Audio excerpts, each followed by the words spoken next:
ಷಡ್ದರ್ಶನಗಳ ಬಗ್ಗೆ ತಿಳಿದುಕೊಳ್ಳುತ್ತಾ ಇದ್ದೇವೆ.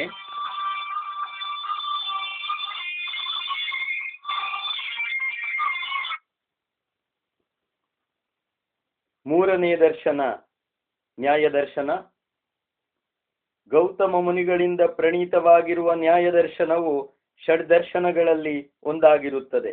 ಗೌತಮ ಮಹರ್ಷಿಗಳಿಗೆ ಅಕ್ಷಪಾದ, ದೀರ್ಘತಪಸ್ ಎಂಬ ಹೆಸರುಗಳು ಪ್ರಸಿದ್ಧವಾಗಿವೆ. ಗೌತಮೀಯ ನ್ಯಾಯದರ್ಶನ ಹಾಗೂ ಕಣಾದ ವೈಶೇಷಿಕ ದರ್ಶನ ಈ ಎರಡನ್ನು ಸೇರಿಸಿ ತಾರ್ಕಿಕ ದರ್ಶನ ಎಂದು ಕರೆಯುವ ವಾಡಿಕೆ ಇದೆ. ಈ ನ್ಯಾಯದರ್ಶನದಲ್ಲಿ ಒಟ್ಟು 5 ಅಧ್ಯಾಯಗಳು, 10 ಅಹ್ನಿಕೆಗಳು ಕಾಣಬರುತ್ತವೆ. ನ್ಯಾಯ ಎಂದರೆ ಪ್ರಮಾಣ ಎಂದರ್ಥ. ಪ್ರಮಾಣಗಳ ಸ್ವರೂಪವನ್ನು ಈ ದರ್ಶನವು ವಿಶೇಷವಾಗಿ ಮಾಡುವುದರಿಂದ ಇದಕ್ಕೆ ನ್ಯಾಯದರ್ಶನ ಎಂದೇ ಹೆಸರಾಗಿರುತ್ತದೆ. ನ್ಯಾಯದರ್ಶನದಲ್ಲಿ 16 ಪದಾರ್ಥಗಳನ್ನು ಮುಖ್ಯವಾಗಿ ಪ್ರತಿಪಾದಿಸಲಾಗುತ್ತದೆ. ಅವುಗಳು ಯಾವುದೆಂದರೆ ಪ್ರಮಾಣ, ಪ್ರಮೇಯ, ಸಂಶಯ, ಪ್ರಯೋಜನ, ದೃಷ್ಟಾಂತ, ಸಿದ್ಧಾಂತ, ಅವಯವ, ತರ್ಕ, ನಿರ್ಣಯ, ವಾದ, ಜಲ್ಪ, ವಿತಂಡ, ಹೇತ್ವಾಭಾಸ, ಛಲ, ಜಾತಿ, ನಿಗ್ರಹ ಸ್ಥಾನಗಳೆಂಬ 16 ಪದಾರ್ಥಗಳು. ಮಾನಾಧೀನ ಮೇಯ ಸಿದ್ಧಿ. ಪ್ರಮಾಣಗಳಿಗೆ ಅಧೀನವಾಗಿಯೇ ಪ್ರಮೇಯಗಳು ಸಿದ್ಧವಾಗಬೇಕು ಎಂಬುದೇ ಇವರ ಸಿದ್ಧಾಂತ. ಇವರು ಪ್ರತ್ಯಕ್ಷ, ಅನುಮಾನ, ಉಪಮಾನ ಮತ್ತು ಶಬ್ದಗಳೆಂಬ 4 ಪ್ರಮಾಣಗಳನ್ನು ಒಪ್ಪಿಕೊಳ್ಳುತ್ತಾರೆ. ಮೋಕ್ಷಕ್ಕೆ ಸಾಧನವನ್ನು ಈ ನ್ಯಾಯದರ್ಶನದಲ್ಲಿ ತಿಳಿಸಲಾಗಿದೆ. ದುಃಖ ಜನ್ಮ ಪ್ರವೃತ್ತಿ ದೋಷ ಮಿಥ್ಯಾಜ್ಞಾನಾನಾಂ ಉತ್ತರೋತ್ತರಾಪಾಯೇ ತದನಂತರಾಪಾಯಾದಪವರ್ಗ ಎಂಬ ಸೂತ್ರವು ಇದನ್ನು ಹೇಳುತ್ತದೆ. ತತ್ವಜ್ಞಾನದಿಂದ ಮಿಥ್ಯಾಜ್ಞಾನ ನಿವೃತ್ತಿ, ಮಿಥ್ಯಾಜ್ಞಾನ ನಿವೃತ್ತಿಯಿಂದ ರಾಗದ್ವೇಷ ದೋಷ ನಿವೃತ್ತಿ, ರಾಗದ್ವೇಷ ನಿವೃತ್ತಿಯಾದರೆ ಧರ್ಮ ಅಧರ್ಮಗಳ ನಿವೃತ್ತಿ, ಧರ್ಮಾಧರ್ಮ ನಿವೃತ್ತಿಯಾದರೆ ಜನ್ಮ ನಿವೃತ್ತಿಯಿಂದ ದುಃಖ ನಿವೃತ್ತಿಯಾಗುತ್ತದೆ ಎಂದು ನ್ಯಾಯದರ್ಶನವು ಉಪದೇಶಿಸುತ್ತದೆ. 12 ಪ್ರಮೇಯಗಳೆಂದು ಈ ನ್ಯಾಯದರ್ಶನವು ಒಪ್ಪಿರುತ್ತದೆ. ಅವುಗಳು ಯಾವುದೆಂದರೆ ಆತ್ಮ, ಶರೀರ, ಇಂದ್ರಿಯ, ಅರ್ಥ, ಬುದ್ಧಿ, ಮನಸ್ಸು, ಪ್ರವೃತ್ತಿ, ದೋಷ, ಪ್ರೇತಲಾಭಾವ, ಫಲ, ದುಃಖ ಮತ್ತು ಅಪವರ್ಗಗಳೆಂಬ 12 ಪ್ರಮೇಯಗಳನ್ನು ಇಲ್ಲಿ ವಿಚಾರ ಮಾಡಲಾಗಿರುತ್ತದೆ. ದೇಹೇಂದ್ರಿಯಾದಿಗಳಿಗಿಂತ ಆತ್ಮನು ಭಿನ್ನನಾಗಿರುತ್ತಾನೆಂದು ಇವರು ಹೇಳುತ್ತಾರೆ. ಜೀವರಿಗಿಂತ ಭಿನ್ನವಾದ ಸರ್ವಜ್ಞನಾದ ಈಶ್ವರನನ್ನು ಈ ದರ್ಶನಕಾರರು ಒಪ್ಪಿಕೊಳ್ಳುತ್ತಾರೆ. ಜೀವಾತ್ಮನು ಮಿಥ್ಯಾಜ್ಞಾನವನ್ನು ಕಳೆದುಕೊಂಡರೆ ತಾನು ವಿಭುವಾಗಿ ನಿತ್ಯನಾಗಿ ಸುಖಿಯಾಗಿರುತ್ತಾನೆ. ಇದೇ ಮೋಕ್ಷ ಸ್ಥಿತಿ. ಈ ಸ್ಥಿತಿಯಲ್ಲಿ ದುಃಖದ ಅನುಭವವೂ ಇರುವುದಿಲ್ಲ. 4ನೆಯ ದರ್ಶನ ವೈಶೇಷಿಕ ದರ್ಶನ. ಕಣಾದ ಮಹರ್ಷಿಗಳಿಂದ ಪ್ರಾರಂಭಗೊಂಡಿರುವ ಈ ದರ್ಶನಕ್ಕೆ ಕಣಾದ ದರ್ಶನವೆಂದೇ ಹೆಸರು. 10 ಅಧ್ಯಾಯಗಳಿಂದ ಕೂಡಿರುವ ಈ ವೈಶೇಷಿಕ ದರ್ಶನವು ಅಕ್ಷಪಾದ ಗೌತಮನ ನ್ಯಾಯ ದರ್ಶನದಷ್ಟೇ ಪ್ರಾಚೀನ ಹಾಗೂ ಪ್ರಸಿದ್ಧವಾಗಿರುತ್ತದೆ. ಈ ದರ್ಶನವು ವಿಶೇಷವಾಗಿ ಪ್ರಮೇಯದ ಸ್ವರೂಪವನ್ನು ವಿಚಾರ ಮಾಡುತ್ತದೆ. ಮೇಯಾಧೀನ ಮಾನಸಿದ್ಧಿ. ಪ್ರಮೇಯಗಳಿಗನುಗುಣವಾಗಿಯೇ ಪ್ರಮಾಣಗಳು ಸಿದ್ಧವಾಗುತ್ತಿವೆ ಎಂಬುದೇ ಈ ದರ್ಶನದ ವಿಶೇಷತೆ. ದ್ರವ್ಯ ಗುಣ ಕರ್ಮ ಸಾಮಾನ್ಯ ವಿಶೇಷ ಸಮವಾಯ ಅಭಾವಾಹ ಸಪ್ತಪದಾರ್ಥಾಹ ಎಂಬುದು ವೈಶೇಷಿಕ ದರ್ಶನದ ಮೂಲ ಸೂತ್ರ, ಪ್ರಥಮ ಸೂತ್ರ. ದ್ರವ್ಯ, ಗುಣ, ಕರ್ಮ, ಸಾಮಾನ್ಯ, ವಿಶೇಷ, ಸಮವಾಯ ಮತ್ತು ಅಭಾವಗಳೆಂದು 7 ಪದಾರ್ಥಗಳು ಎಂದು ಪ್ರತಿಜ್ಞೆ ಮಾಡಿ ಮುಂದಿನ ಭಾಗದಲ್ಲಿ ಈ 7 ಪದಾರ್ಥಗಳ ವಿವರಗಳಿರುತ್ತವೆ. ಪೃಥಿವಿ, ಅಪ್ಪು, ತೇಜಸ್ಸು, ವಾಯು, ಆಕಾಶ, ದಿಕ್, ಆತ್ಮ, ಕಾಲ ಮತ್ತು ಮನಸ್ಸುಗಳೆಂಬ 9 ದ್ರವ್ಯಗಳು. ಪೃಥಿವ್ಯಪ್ತೇಜೋ ವಾಯುವಾಕಾಶ ದಿಗಾತ್ಮ ಕಾಲ ಮನಾಂಸಿ ನವೈವ ಎಂದು ಹೇಳುತ್ತಾರೆ. ಆತ್ಮನನ್ನು ಒಂದು ದ್ರವ್ಯವೆಂದೇ ಈ ದರ್ಶನದಲ್ಲಿ ಪರಿಗಣಿಸಲಾಗುತ್ತದೆ. ಒಂದು ವಿಶೇಷ ದ್ರವ್ಯವೆಂದರೆ ಗುಣಗಳಿಗೆ ಆಶ್ರಯವಾಗಿದ್ದು ಕ್ರಿಯೆಗಳನ್ನುಳ್ಳ ಒಂದು ಪದಾರ್ಥ. ಜೀವಾತ್ಮ ಮತ್ತು ಪರಮಾತ್ಮನೆಂದು ಆತ್ಮರನ್ನು ಈ ದರ್ಶನದಲ್ಲಿ ವಿಂಗಡಿಸಿರುತ್ತಾರೆ. ತರ್ಕದ ಬಲದಿಂದ ಈಶ್ವರನನ್ನು ಸಾಧಿಸುತ್ತಾರೆ. ಇಷ್ಟೆಲ್ಲ ಪ್ರಪಂಚವು ತೋರಬೇಕಾದರೆ ಇದಕ್ಕೆ ಕಾರಣನಾದ ಒಬ್ಬ ಈಶ್ವರನು ಇರಲೇಬೇಕು. ಕಾರ್ಯ ಪ್ರಪಂಚಕ್ಕೆ ಕಾರಣ ವಸ್ತುವೇ ಈಶ್ವರ.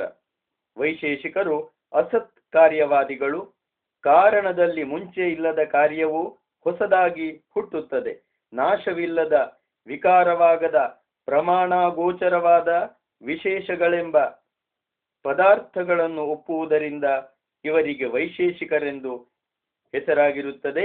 ಈ ಜಗತ್ತಿಗೆ ಪರಮಾಣುಗಳೇ ಉಪಾದಾನ ಕಾರಣವು ಈಶ್ವರನೇ ನಿಮಿತ್ತ ಕಾರಣನಾಗಿರುತ್ತಾನೆಂಬುದನ್ನು ಈ ದರ್ಶನವು ಅನುಮಾನ ಪ್ರಮಾಣದಿಂದ ಸಿದ್ಧ ಮಾಡುತ್ತದೆ. ಆತ್ಮನು ವಿಭು ಪರಿಮಾಣವುಳ್ಳವನು, ಸ್ವತಂತ್ರ ಮತ್ತು ಜ್ಞಾನಾಶ್ರಯನಾಗಿರುತ್ತಾನೆ. ಜ್ಞಾನದಿಂದ ಆತ್ಮನಿಗೆ ಮೋಕ್ಷವು ಉಂಟಾಗುತ್ತದೆ. ಮೋಕ್ಷ ಸ್ವರೂಪದಲ್ಲಿ ಆತ್ಮನಲ್ಲಿ ಯಾವ ದುಃಖವೂ ಇರುವುದಿಲ್ಲ. ಸುಖ, ದುಃಖ, ಇಚ್ಛೆ, ದ್ವೇಷ, ಪ್ರಯತ್ನ, ಧರ್ಮ, ಅಧರ್ಮ, ಸಂಸ್ಕಾರಗಳೆಂಬ 8 ಗುಣಗಳು ಆತ್ಮನಿಗೆ ಮೋಕ್ಷ ರೂಪದಲ್ಲಿ ಸಂಪೂರ್ಣವಾಗಿ ನಾಶವಾಗಿರುತ್ತವೆ. ವೈಶೇಷಿಕ ದರ್ಶನವು ಪ್ರತ್ಯಕ್ಷ, ಅನುಮಾನ, ಉಪಮಾನ ಮತ್ತು ಶಬ್ದಗಳೆಂಬ 4 ಪ್ರಮಾಣಗಳನ್ನು ತಮ್ಮ ಸಿದ್ಧಾಂತ ಸಮರ್ಥನೆಗಾಗಿ ಒಪ್ಪಿಕೊಂಡಿರುತ್ತದೆ. ನ್ಯಾಯ ವೈಶೇಷಿಕ ದರ್ಶನಗಳೆರಡು ಜೊತೆಯಲ್ಲಿಯೇ ವಿಚಾರಗಳನ್ನು ಮಂಡಿಸುತ್ತವೆ. ಈಗ 5ನೆಯ ದರ್ಶನ ಪೂರ್ವಮೀಮಾಂಸಾ ದರ್ಶನ. ಜೈಮಿನಿ ಮಹರ್ಷಿಗಳಿಂದ ಪ್ರಾರಂಭಗೊಂಡ ಈ ದರ್ಶನಕ್ಕೆ ಜೈಮಿನೀಯ ದರ್ಶನವೆಂದು ಹೆಸರು. ವೇದ ಪ್ರಮಾಣವಾದಿಗಳಾದ ಮೀಮಾಂಸಕರು ಕರ್ಮಗಳೇ ವೇದಗಳ ತಾತ್ಪರ್ಯ ಎಂದು ಮಂಡಿಸುತ್ತಾರೆ. ಸಂಹಿತ, ಬ್ರಾಹ್ಮಣ, ಅರಣ್ಯಕ, ಉಪನಿಷತ್ತು ಎಂದು ವೇದಗಳನ್ನು 4 ಭಾಗವಾಗಿ ವಿಂಗಡಿಸಲಾಗುತ್ತದೆ. ವೇದದ ಪೂರ್ವ ಭಾಗವನ್ನು ಕುರಿತು ವಿಚಾರ ಮಾಡುವುದರಿಂದ ಇದಕ್ಕೆ ಪೂರ್ವಮೀಮಾಂಸಾ ಎಂದು ಹೆಸರಾಯಿತು. ಇದರಲ್ಲಿ 12 ಅಧ್ಯಾಯಗಳಿವೆ. ಆದ್ದರಿಂದಲೇ 12 ಲಕ್ಷಣಿ ಎಂದೇ ಇದಕ್ಕೆ ಹೆಸರಾಗಿದೆ. ಕೊನೆಯ 4 ಅಧ್ಯಾಯಗಳಿಗೆ ಸಂಕರ್ಷಣ ಕಾಂಡವೆಂದು ಹೆಸರು. ಅಥಾತೋ ಧರ್ಮ ಜಿಜ್ಞಾಸ ಎಂದು ಪ್ರಾರಂಭಗೊಳ್ಳುವ ಈ ದರ್ಶನವು ಧರ್ಮದ ಸ್ವರೂಪವನ್ನು ವಿಸ್ತಾರವಾಗಿ ಚರ್ಚಿಸುತ್ತದೆ. ಚೋದನಾ ಲಕ್ಷಣೋರ್ಥೋ ಧರ್ಮ. ಧರ್ಮಕ್ಕೆ ವೇದಗಳೇ ಪ್ರಮಾಣ, ವೇದಗಳೇ ಪ್ರಧಾನವಾದ ಪ್ರಮಾಣ. ವೇದಗಳು ಅನಾದಿ, ಅನಂತ, ಸತ್ಯ. ವೇದಾಂತಿಗಳು ಹೇಳುವಂತೆ ವೇದಗಳು ಈಶ್ವರ ವಚನವಲ್ಲ.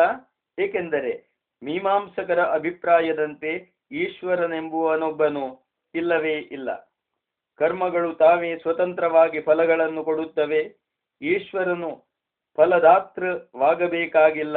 ಆತ್ಮಜ್ಞಾನವನ್ನು ಉಪದೇಶಿಸುವ ಉಪನಿಷತ್ತುಗಳೆಲ್ಲವೂ ಅರ್ಥವಾದವೆನಿಸುತ್ತವೆ.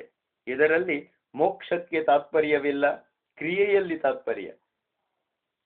ಆಮ್ನಾಯಸ್ಯ ಕ್ರಿಯಾರ್ಥತ್ವಾತ್ ಆನರ್ಥಕ್ಯಂ ಆತದರ್ಥಾನಾಂ.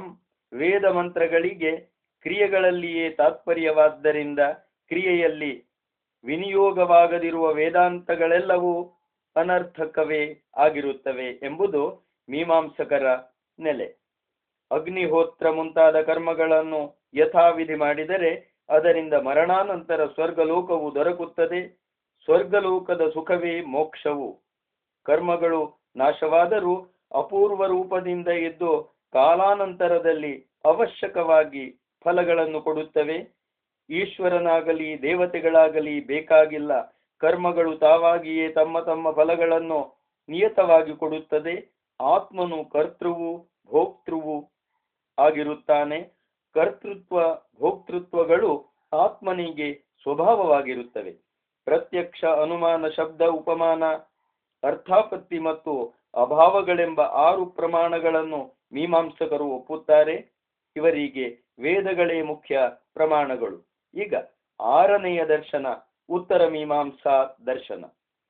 ಬಾದರಾಯಣಾಚಾರ್ಯರ ವೇದಾಂತ ಮೀಮಾಂಸಾ ಸೂತ್ರಗಳನ್ನು ಒಳಗೊಂಡ ಈ ದರ್ಶನಕ್ಕೆ ಶಾರೀರಿಕ ಮೀಮಾಂಸಾ ದರ್ಶನ, ಬ್ರಹ್ಮಸೂತ್ರ ದರ್ಶನವೆಂದು ಹೆಸರು. 4 ಅಧ್ಯಾಯಗಳಿದ್ದು ಒಟ್ಟು 16 ಪಾದಗಳನ್ನೊಳಗೊಂಡಿರುತ್ತದೆ. ಸಮನ್ವಯಾಧ್ಯಾಯ, ಅವಿರೋಧಾಧ್ಯಾಯ, ಸಾಧನಾಧ್ಯಾಯ ಮತ್ತು ಫಲಾಧ್ಯಾಯಗಳೆಂಬ 4 ಅಧ್ಯಾಯಗಳಲ್ಲಿ ವೇದಾಂತ ವಾಕ್ಯಗಳಿಗೆ ತಾತ್ಪರ್ಯವನ್ನು ನಿರ್ಣಯಿಸಲಾಗುತ್ತದೆ.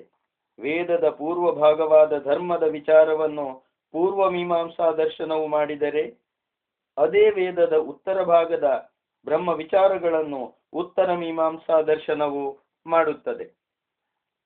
ಅಥಾತೋ ಬ್ರಹ್ಮ ಜಿಜ್ಞಾಸ ಎಂದು ಪ್ರಾರಂಭಗೊಳ್ಳುತ್ತಿರುವ ಈ ದರ್ಶನವು ಅಥ ಶಬ್ದದಿಂದ ವಿವೇಕ, ವೈರಾಗ್ಯ, ಶಮ, ದಮ, ಉಪರತಿ, ತಿತಿಕ್ಷಾ, ಶ್ರದ್ಧಾ ಸಮಾಧಾನಗಳೆಂಬ ಶಮಾದಿ ಷಡ್ಕ ಸಂಪತ್ತಿ ಮತ್ತು ಮುಮುಕ್ಷುತ್ವಗಳೆಂಬ ಸಾಧನ ಚತುಷ್ಟಯಗಳನ್ನು ಉಪದೇಶಿಸುತ್ತದೆ. ಸಾಧಕರು ಬ್ರಹ್ಮ ಜಿಜ್ಞಾಸೆಯನ್ನು ಮಾಡಿ ಬ್ರಹ್ಮಜ್ಞಾನವನ್ನು ಹೊಂದಿದರೆ ಅಮೃತತ್ವವನ್ನು ಹೊಂದುತ್ತಾರೆ ಎಂದು ಪ್ರತಿಜ್ಞೆಯನ್ನು ಮಾಡುತ್ತಿದೆ. ಜನ್ಮಾದ್ಯಸ್ಯ ಯತಃ, ಈ ಜಗತ್ತಿನ ಜನ್ಮಸ್ಥಿತಿ ಲಯಗಳಿಗೆ ಕಾರಣವಾದದ್ದೇ ಪರಬ್ರಹ್ಮವು ಎಂದು ಬ್ರಹ್ಮದ ಲಕ್ಷಣವನ್ನು ಈ ದರ್ಶನವು ತಿಳಿಸುತ್ತದೆ.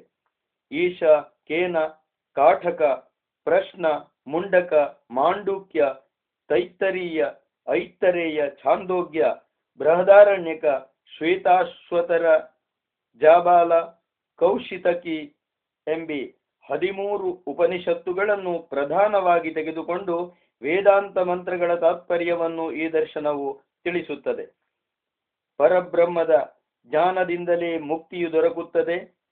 ಪರಬ್ರಹ್ಮವು ನಿರ್ಗುಣ, ನಿರ್ವಿಶೇಷ, ನಿರುಪಾಧಿಕ ಹಾಗೂ ನಿರ್ಧರ್ಮಕವಾದದ್ದು. ಅವಿದ್ಯಾಕಲ್ಪಿತೋಪಾಧಿ ಭೇದದಿಂದಲೇ ಬ್ರಹ್ಮದಲ್ಲಿ ಅನೇಕ ಗುಣಕರ್ಮ ಧರ್ಮಗಳು ತೋರುತ್ತವೆ. ಜೀವನ ಸಾಂಸಾರಿಕತ್ವವು ಅವಿದ್ಯಾಕಲ್ಪಿತವೇ ಹೊರತು ಸ್ವಾಭಾವಿಕವಲ್ಲ. ವೇದಾಂತಗಳನ್ನು ತಿಳಿಸಿರುವಂತೆ ವಿಚಾರಗಳನ್ನು ಮಾಡಿ ಆತ್ಮಜ್ಞಾನವನ್ನು ಪಡೆದುಕೊಂಡ ಕೂಡಲೇ ಸಂಸಾರ ಬಂಧನದಿಂದ ಜೀವನು ಮುಕ್ತನಾಗಿ ಬಿಡುತ್ತಾನೆ. ಭಗವದ್ಗೀತೆ, ಉಪನಿಷತ್ತುಗಳು ಮತ್ತು ಬ್ರಹ್ಮಸೂತ್ರಗಳು ಈ ಮೂರನ್ನು ಒಟ್ಟುಗೂಡಿಸಿ ವೇದಾಂತ ದರ್ಶನ ಎಂದು ಕರೆಯುತ್ತಾರೆ. ಕರ್ಮಗಳು ಬಂಧಕ, ಕರ್ಮಯೋಗವು ಚಿತ್ತಶುದ್ಧಿಗೆ ಕಾರಣವಾಗುತ್ತದೆ. ಭಗವಂತನಿಗೆ ಸಂಬಂಧಿಸಿ ಅಹಂಕಾರ ಮಮಕಾರಗಳನ್ನು ಬಿಟ್ಟು ಮಾಡಿದ ಕರ್ಮಗಳಿಗೆ ಕರ್ಮಯೋಗವೆಂದು ಹೆಸರು. ಕರ್ಮಯೋಗದಿಂದ ಚಿತ್ತಶುದ್ಧಿಯು ಉಂಟಾಗಿ ಸದ್ಗುರು ಉಪದೇಶದಿಂದ ಆತ್ಮಜ್ಞಾನೋದಯವಾಗುತ್ತದೆ. ಆತ್ಮನು ಒಬ್ಬನೇ, ನಾಮರೂಪ ಉಪಾಧಿಗಳಿಂದ ನಾನಾ ರೂಪದಿಂದ ತೋರುತ್ತಿದ್ದಾನೆ. ತತ್ವಮಸಿ, ನೀನು ಬ್ರಹ್ಮವೇ ಆಗಿದ್ದೀಯೆ. ಅಹಂ ಬ್ರಹ್ಮಾಸ್ಮಿ, ನಾನು ಬ್ರಹ್ಮವಾಗಿದ್ದೇನೆ. ಅಯಮಾತ್ಮ ಬ್ರಹ್ಮ, ಈ ಆತ್ಮನು ಬ್ರಹ್ಮವೇ. ಪ್ರಜ್ಞಾನಂ ಬ್ರಹ್ಮ, ಪ್ರಜ್ಞಾನವೇ ಬ್ರಹ್ಮ. ಈ 4 ಮಂತ್ರಗಳು ಮಹಾವಾಕ್ಯಗಳೆಂದು ಪ್ರಸಿದ್ಧವಾಗಿರುತ್ತವೆ. ಜೀವಬ್ರಹ್ಮರಿಗೆ ಐಕ್ಯವನ್ನು ಉಪದೇಶಿಸುವ ವಾಕ್ಯಗಳಿಗೆ ಮಹಾವಾಕ್ಯಗಳೆಂದು ಹೆಸರು. ಉತ್ತರ ಮೀಮಾಂಸಾ ದರ್ಶನವು ಸಾರ್ವತ್ರಿಕ ಪರಿಪೂರ್ಣ ಅನುಭವವೆಂಬ ಪ್ರಮಾಣದಿಂದ ತನ್ನ ಸಿದ್ಧಾಂತವನ್ನು ಮಂಡಿಸುತ್ತದೆ.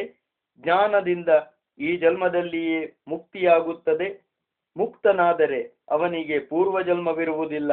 ಮುಕ್ತಿಯೇ ಮಾನವ ಜನ್ಮದ ಹೆಗ್ಗುರಿ ಎಂಬುದನ್ನು ಇಲ್ಲಿ ಪ್ರತಿಪಾದಿಸಲಾಗುತ್ತದೆ. ಈ ವಿಶ್ವವೆಂಬುದು ಪರಬ್ರಹ್ಮಕ್ಕಿಂತ ಭಿನ್ನವಾಗಿ ಸ್ವತಂತ್ರವಾಗಿರುವುದಿಲ್ಲವೆಂದು ನಿಜವಾಗಿ ವಿಚಾರ ಮಾಡಿ ನೋಡಿದರೆ ಬ್ರಹ್ಮೈವೇದಂ ವಿಶ್ವಂ, ಆತ್ಮೈವೇದಂ ವಿಶ್ವಂ, ಈ ವಿಶ್ವವೆಲ್ಲವೂ ಬ್ರಹ್ಮವೇ, ಈ ಪ್ರಪಂಚವೆಂಬುದು ಆತ್ಮನೇ ಎಂದು ಉತ್ತರ ಮೀಮಾಂಸಾ ದರ್ಶನವು ಪರಮ ತಾತ್ಪರ್ಯದಿಂದ ಉಪದೇಶಿಸುತ್ತದೆ.